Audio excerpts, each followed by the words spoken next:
Más estudiantes del quinto año de educación secundaria de la institución educativa Pedro Nolasco. Les habla el profesor Luis Urbina a cargo de la línea de filosofía y lógica. En esta oportunidad tocamos un tema que habla sobre la naturaleza y el origen del hombre, ¿no? Y de ello se ocupa la antropología fisiológica y el problema del hombre, ¿no? La antropología filosófica es un movimiento intelectual, ¿no? Surgido en Alemania en la década de entre 1920 y 1930.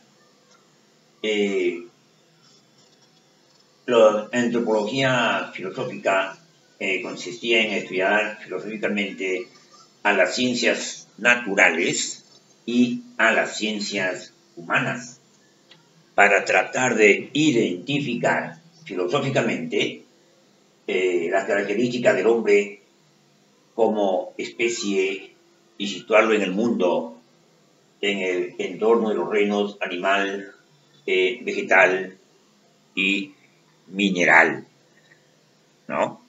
Esto originó muchas perspectivas acerca de cómo era el hombre.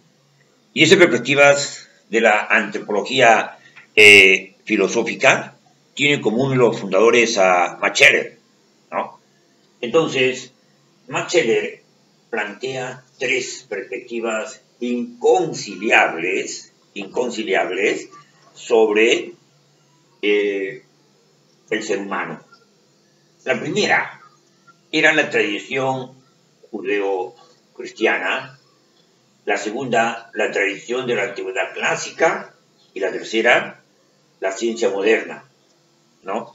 ¿Qué hablaba Scheler acerca de estas perspectivas? Sobre la tradición judeo-cristiana, planteaba que era a partir de la creación de Adán y Eva en el paraíso, ¿no? Y la tradición de la antigüedad clásica especificaba de que el hombre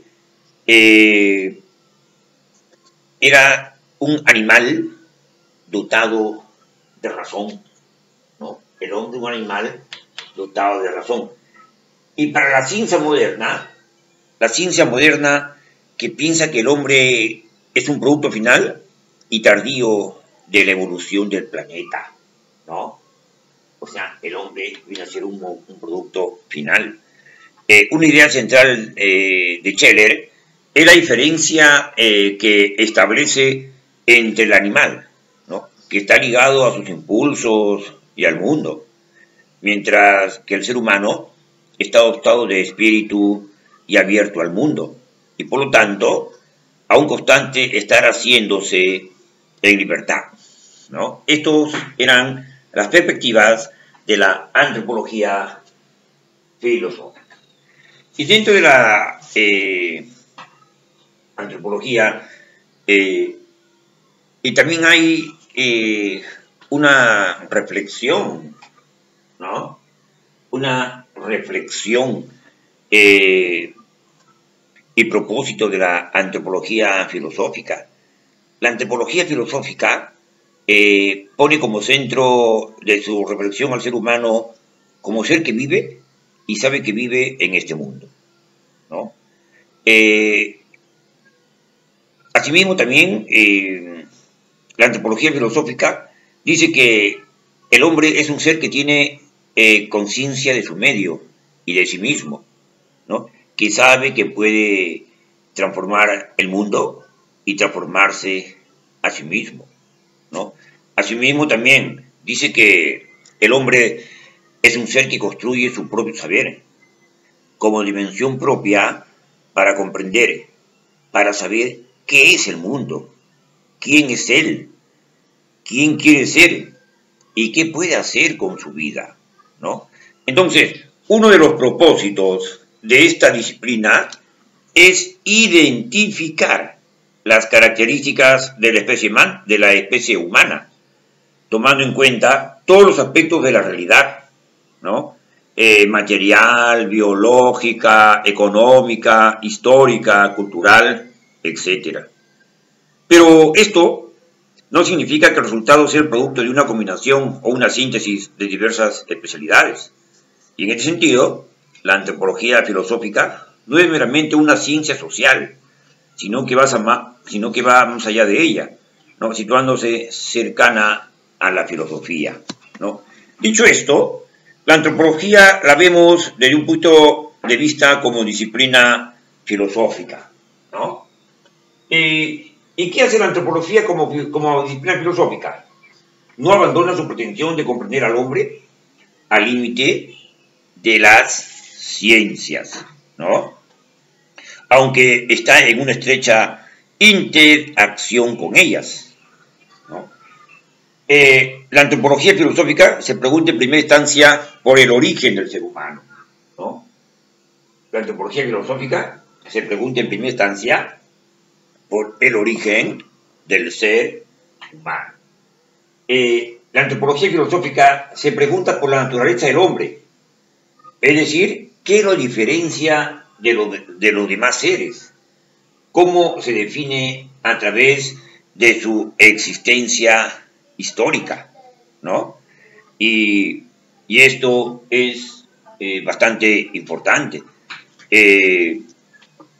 Por ejemplo, su proceso de aparición y asentamiento, ¿no?, en el conjunto de la realidad. Y esta pregunta esta pregunta puede condensarse con la pregunta ¿cómo surgió el hombre?, ¿no? Además, la antropología filosófica se pregunta por la naturaleza del ser humano, es decir, lo que le diferencia, ¿no?, al ser humano de todos los demás seres. ¿Cómo se define a través de la existencia histórica, ¿no? Y la respuesta que se puede encontrar, ¿no?, la respuesta que se puede encontrar en este proceso evolutivo estuvo marcada por una serie de momentos, ¿no?, y de cambios importantes, entre ellos la emergencia de una economía, ¿no?, o trabajo social, aunque todavía este intercambio económico es común para los homínidos y el Homo sapiens, ¿no? Por tanto, según parece, el trabajo social no capta lo económico como forma humana, como forma específicamente humana de reproducción de la vida, ¿no? Es decir, no es específico de la naturaleza humana, ¿no? Y es importante destacar que la sociedad de homínidos, ¿no?, produjo el desarrollo de dos subsistemas. Unos machos adultos que se unían en bandas igualitarias de cazadores y ocupaban en general la posición dominante, ¿no? Y dos, las mujeres. ¿Qué hacían las mujeres? Recogían frutas y cuidaban de sus hijos. Ambas innovaciones dieron origen al primer modo de producción, que fue la caza cooperativa. Sin embargo, hasta aquí no existía específicamente la familia, ¿no?, humana. Justamente esta emergencia va a marcar la diferencia del modo de vida humano, como señala Habermas, ¿no? Y dice ya lo siguiente: actualmente parece que la novedad evolutiva que distingue al Homo sapiens no es la economía, sino la familia. Y esta se formó cuando se le asignó al macho el rol de padre, porque de esta manera podía conectar las dos esferas de valores, los valores masculinos y los valores femeninos. O sea, se fue dando un espacio al hombre, ¿no? Y primero representado por la fuerza física y la movilidad, y segundo, por la procreación y la alimentación biológica de los seres que se interrogan constantemente a sí mismos, ¿no? Queremos saber quiénes somos, qué queremos ser y qué podemos hacer de nuestras vidas, ¿no? Tratamos de responder a las cuestiones existenciales fundamentales, de dónde venimos, quiénes somos y hacia dónde vamos. Sin embargo, no todo es tan claro como parece. Es necesario advertir que existe un gran debate en torno a la antropología filosófica. Hoy se ha vuelto más problemático responder esas preguntas por la multiplicación de discursos y nuevas teorías existentes que hablan del origen y el destino del ser humano, y por los criterios y sentidos diversos de la vida que hay, sobre todo en las sociedades multiculturales, ¿no? O sea, la cuestión del hombre tiene para largo, porque surgen año tras año, diferentes décadas, diferentes orígenes, formas de ver las cosas, ¿no? Y los filósofos se le hace fácil hablar sobre el origen del hombre. Bien. Visto esto, vemos la visión del hombre desde diferentes etapas, ¿no? Y esta visión del hombre es conceptualizada por diversos, podríamos decir, diversos filósofos, ¿no? Que hablan sobre la importancia, ¿no? Sobre la importancia de este proceso, ¿no? Por ejemplo, la visión del hombre de diferentes ópticas. ¿Qué decía Edgar Morin? Edgar Morin decía que el hombre es un ser complejo, racional e intuitivo, trabajador y lúdico, empírico e imaginativo, prosaico y poético, y en forma simultánea y complementaria, ¿no? O sea, el hombre, indudablemente, como lo decía Edgar Morin, cuando más conocemos, menos comprendemos al ser humano.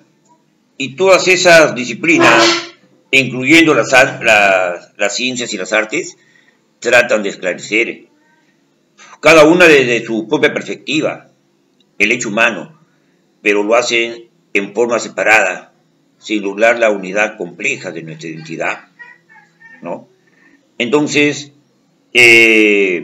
Morin tomaba al hombre como un ser complejo que es racional e intuitivo, trabajador y lúdico, empírico, imaginativo, prosaico y poético, ¿no? Económico y consumista, demente y estético, en forma simultánea y complementaria. Y esta es una visión bipolarizada, ¿no? Donde la afectividad siempre está presente y donde se rompe con esa idea que presenta al hombre demasiado coherente, al punto de que petrifica lo humano, ¿no? Muestra la dialéctica de antagonismo y complementariedad en sus diferentes facetas, que lo sojuzgan y lo liberan, ¿no? El ser humano es de extrema complejidad, una mente poderosa que le permite la invención y la creación de los dominios, pero también es muy frágil, ¿no? Demasiado frágil. ¿Qué decía Scheller? Scheller afirmaba que la diferencia entre el animal, que está ligado a sus impulsos y al mundo, mientras que el hombre está dotado de espíritu, ¿no? Entonces, esto también era protagónico, ¿no? Y decía Marx, sostuvo que la naturaleza real del hombre es la totalidad de las relaciones sociales, ¿no? Y Maturana decía, el hombre es un ser social por naturaleza. Asimismo, que lo central del fenómeno social humano se da en el lenguaje que posibilita la reflexión y la autoconciencia y constituye en su sentido antropológico el origen de lo humano. El lenguaje lo libera de su estructura puramente material, biológica, y lo enlaza con el ámbito conceptual, mostrando su organización y su adaptación, ¿no? O sea, era pues algo directo, ¿no? Algo que se complementa. Y el hombre pues se hace del idioma para estar en el grupo. Bien, hacemos una pausa y regresamos con la segunda parte.